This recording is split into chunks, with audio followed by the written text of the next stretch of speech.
Salam Planter Indonesia. Assalamualaikum warahmatullahi wabarakatuh. Di siang hari yang berbahagia ini, izinkan The Brondol menjawab pertanyaan dari sahabat The Brondol bicara tentang populasi tanaman per hektarnya. Izin bertanya Pak, ini Assalamualaikum, Waalaikumsalam. Izin bertanya untuk lahan 2 hektar itu bagusnya berapa batang Pak? Maaf pemula. Maka izinkan The Brondol untuk menjawabnya. Bahwa populasi pokok per hektar itu berhubungan dengan jarak tanam pastinya.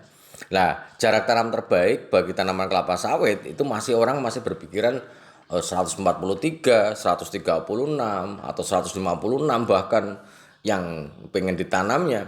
Namun ada hal yang menarik adalah bahwa ketika kita mau menanam kelapa sawit, kita tidak boleh terlepas dari yang namanya varietas apa yang kita mau tanam. Ketika kita mau menanam varietas tertentu, kita harus tahu karakteristik dasar dari varietas ini. Sebagai contoh misalnya kalau kita mau nanam DP Sains 1 Kalabar, karakteristiknya itu bagaimana sih? Panjang pelepahnya berapa? Oh ternyata 5 meter 2 cm pada umur 6 tahun. Rekomendasi dari balainya adalah 143 pokok per hektar. Jadi di dalam bibit bersertifikat itu sudah ada rekomendasi yang disarankan oleh balainya. Sehingga kita tidak bisa menanam varietas yang beli kucing dalam karung, Mas. Artinya bahwa kalau kita mau mau menanam kelapa sawit, kita harus tahu dulu karakteristiknya. Tidak berdasarkan hanya istilahnya kita bertanya sama tetangganya, misalnya Pak, oleh berapa sih pokok per hektar? Oh ya tanam 143 aja misalnya. Kita tidak bisa mengeneralisasi seperti itu. Karena setiap varietas memiliki karakteristik dasar panjang pelepah yang berbeda-beda. Sebagai contoh, kalau misalnya kita mau menanam Yangambi PPKS misalnya, rekomendasinya jelas 130 sampai 136 pokok per hektar, yang artinya kalau kita tidak menanam dengan menggunakan segitiga sama sisi 9,4 kali 9,4 kali 9,4 yang nanti jarak antar barisnya 8,2, yang total populasinya 130 pokok per hektar, Mas. Atau 109,2 kali 9,2 kali 9,2 yang nanti populasinya jarak antar barisnya 8 meter, yang nanti populasinya adalah 136 pokok per hektar. Lah, ketika kita mau menanam ini, balik lagi, dia yang menjadi susah bagi saya untuk menjawabnya adalah ketika banyak orang bertanya, Pak Pendi, saya mau menanam varietas A atau varietas B. Ternyata varietas ini sebenarnya sudah tidak ada. Sebagai contoh, Pak Pendi, saya mau nanam Marihat PPKS varietas Marihat dari PPKS. Saya tanya, Marihat itu sudah nggak ada. Kalau ada pun dia abal-abal. Ya kalau namanya abal-abal ataupun varietas tertentu yang memang tidak pas, ada apa misalnya kayak kentosan, ya kita nggak tahu berapa sih panjang pelepah yang mereka miliki berapa. Yang ini berujung terhadap pokok per hektar yang mau kita tanam susunannya seperti apa, ini nggak bisa. Sehingga sahabat The Brondol semuanya yang mau menanam tanaman kelapa sawit, tolong pahami karakteristik dasar dari varietas yang mau kita tanam. Tidak ada salahnya kita melihat dulu, browsing, kita mau nyari varietas apa yang mau ditanam, apakah mau sekarang sudah ada 19 balai yang bisa 19 balai yang ada di Indonesia yang mungkin bisa dicoba-coba. Karena ada misalnya ada Lonsom, ada Sain, ada PPKS, ada Sokvin, ada banyak hal yang bisa dipakai. Namun tidak semuanya sama. Sebagai contoh, ada yang bertanya, Pak Pendi, saya mau menanam 239 PPKS.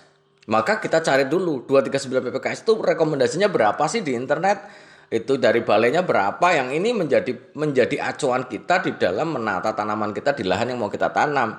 Jangan sampai kita nanam udah 9, oke, kemarin kayak nanam 156, kalau 239 PPKS ditanam 156, ya besok di usia 6 tahun ya etilasi semua, nggak ada buahnya karena terlalu rapat ya gitu.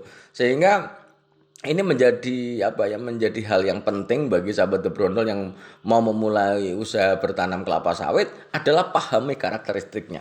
Di sisi lain sahabat The Brondol, ketika kita menanam ini juga harus memperhatikan apakah semua 1 hektar 10.000 meter persegi ini bisa ditanam semua, kan tidak. Karena bahwa kita juga harus melihat pembatasnya. Yang terkadang tidak pernah diperhatikan. Kita misalnya batas pinggirnya kita punya lahan seperti ini misalnya. Lah, nanamnya di sini di pojokannya enggak.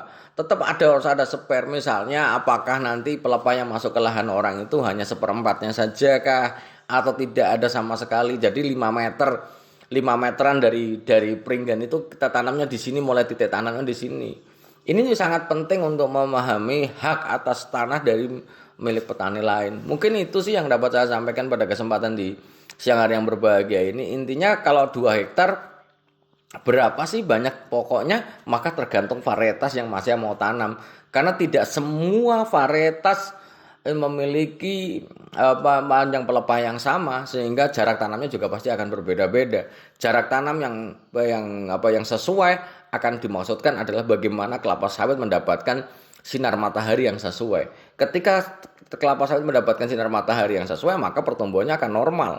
Ketika dia ditanam terlalu rapat, maka tanaman kelapa sawit akan kekurangan sinar matahari. Kita tahu sendiri bahwa tanaman kelapa sawit itu sendiri itu membutuhkan sinar matahari yang full, sehingga bagi Indonesia ini adalah suatu buah berkah.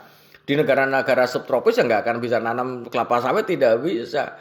Sehingga penanaman harus sesuai dengan rekomendasinya, sehingga akan jelas tanaman kelapa sawit tidak mengalami etiolasi.